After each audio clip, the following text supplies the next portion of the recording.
to talk us through this is a Conservative MP for Lichfield, Michael Fabricant.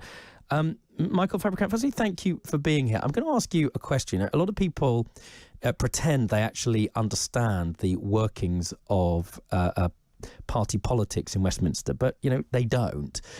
Firstly, what exactly do whips do? Why do they exist? One lives at 11 Downing Street, but what's their purpose? Yeah, so I was a whip for 5 years in opposition and 2 years in government. And it's basically to try and ensure that you get the whole party voting together so that if you're a government whip, legislation is passed, or if you're an opposition whip, to try and sort of see whether or not we can oppose it. Well, but before all this happened, what methods did or do whips use? I mean, in order to keep party discipline and to ensure that they follow whatever the party political programme is? Well, it's not torture and it's not excruciating punishment. I mean, basically, every whip has what we call a flock.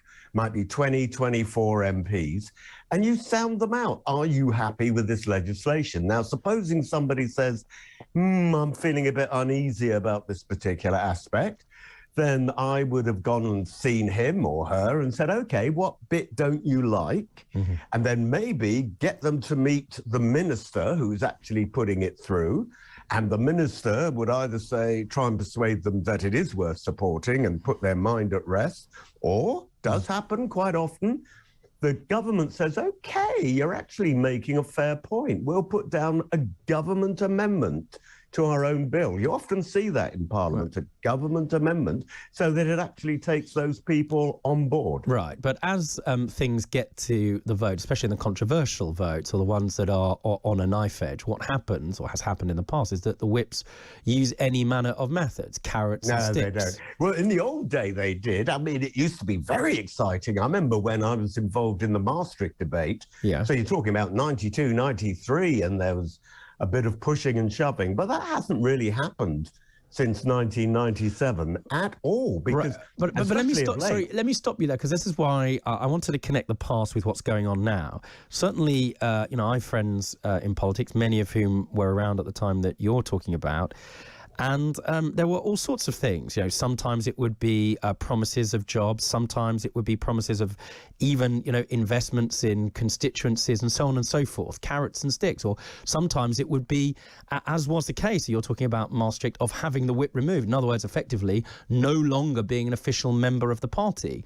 That's the way the whips are operated. That is an extreme thing, though. It is an extreme thing, but the point is they are the prefects of the party, and they have a number of tools at their disposal. So my question is this. The question and the extent of this is a real story. Is it right to say, I mean, if there are these recordings of threats made by government whips, which apparently on the face of them are about having funding removed from various constituencies and so on and so forth, is this a story? Is it anything new? Is it worse in the Conservative Party? Well, I think it was far worse in the Labour Party. There's a lovely story of Jack Straw when he was a new MP having his ghoulies grabbed by a particular whip. And Jack Straw saying with tears going down his face, "What are you doing this for?" And he says, "So you know that if you break the rules, it'll be even worse." Look, Christian Wakeford, who's the one who defected, said, look, the whips threatened me that I couldn't get a school in a particular area if I voted against the government. Well, you know what? He did vote against the government. And he did get that school, so that's nonsense. And now I have just found out in the last couple of hours that the committee, which William Ragg, who's made all these accusations, is the chairman of, were completely unaware that he was going to make these accusations. But far more importantly, 2 members of the committee have immediately come out, or just come out, to say they know nothing about what he's talking about. Right. Well, when that's the case, and he's held it back in order to, as a politician's way. Yeah, but where's he getting the Well, to get maximum sort of news coverage. But my question is this, and we're talking about it, so it's obviously been effective.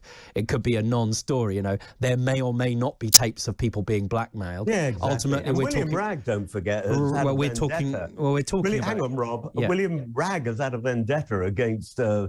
I don't know what it's all about, actually, for the last 9 months against Boris Johnson. Okay. So this is really just a continuation. Well, but Michael Fabricant, can I just hold you down in this regard? How far would too far be? What you just talked about back in the day, or Jack Straw having your language, not mine, Ghoulies held Ghoulies, by, yes. yeah, right, by the I think in his book he wrote something beginning with B and ending with S. Okay, but by the Labour heavy saying, you better well follow what we say, otherwise there'll be trouble. And we talked about what happened in Maastricht with the whip being removed and all sorts of threats. But we're talking now specifically, and you're right to say that there has been deliberate language use here, blackmail, inverted commas, blackmail. Now, it's all very well for the prefects of the party to use various methods to keep people in line. The question is, how far is too far? And what exactly would political blackmail be? In other words, I mean, you are a man who knows his own mind. Let me ask you this question. If a whip came up to you and said, listen, Michael Fabricant, MP, and we're not just going to withdraw the whip, we are going to, for example, expose embarrassing text messages about you or photos that we may have of you. Who knows? Listen, that's not. Well, wait a second. I am so open, Rob. I don't think there's anything that I haven't already texted. Right. I mean, you're an outlier, to be sure. But that's different. The question is, that's not the work of a political party. That's what the mafia does, right? Well, let's just see what happens. All these accusations are being made. Nobody seems to be at all aware of any specific examples. I mean, forget Boris saying he's unaware. People on the committee are unaware. The one thing that Christian Wakeford said has been proven to be incorrect, because he did vote against the government, but he did get the school. Yes, of course, whips will try and use but I never had to do it. In the 7 years I was in opposition and then a government whip. Yeah. Michael Fabricant, I think the problem is, Rob, sorry, I think the problem is, I was involved in the production of the original BBC television series of House of Cards. Right. And I think most people think, those who saw that wonderful series with Francis Urquhart, the character who was the whip and then became the Prime Minister, I think they think that's the way the whip's office worked. Some would say, if only it did. Right. Well, that's I guess my question. And, I remember I was presenting Good Morning Britain on the morning that the stories about parties broke. I remember being, fairly sceptical that was going to be a story that was going to endure, and it really has, to say the very least. And it looks like it's been, to say the very least, Boris's Achilles heel. What's the feeling at the moment? I mean, you've got more than your ear to the ground. You are, extremely plugged in to, interestingly, in your case, kind of both wings of the Tory party. You seem to have friends on both sides of it. The wets and the hards, whatever they're called nowadays. My question is, how does it feel to be a member of the Conservative Party? And do you think you're going to have a new boss in the form of Rishi Sunak or Liz Truss in the next 6 months? Or indeed somebody completely different who we haven't thought of. Going to put your hat in the ring? No. I'm impressed, by the way, that you know that I'm a member of both the ERG and One Nation. Right.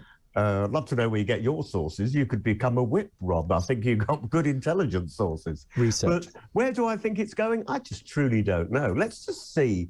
I don't want to sound like a bore, and I never like to speak the party line, but it does make sense to say, OK, let's see what the Sue Gray report is like. Let's also see if there is a video. Let's, people bullying.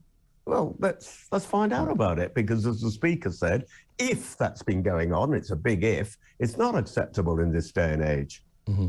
So if there is a video of people being blackmailed, that would not be acceptable in this day and age. What's the blackmail? And somebody, what's the blackmail? If there's what's blackmail? So give it, you could say, ooh, we would suggest that you could be a committee chairman and earn £15,000. No, I think it's like it's a bit like the difference between erotica and porn. You know it when you see it, and what you've just said is you will know it when we see it, and we will know it when we see it, and the public won't tolerate it.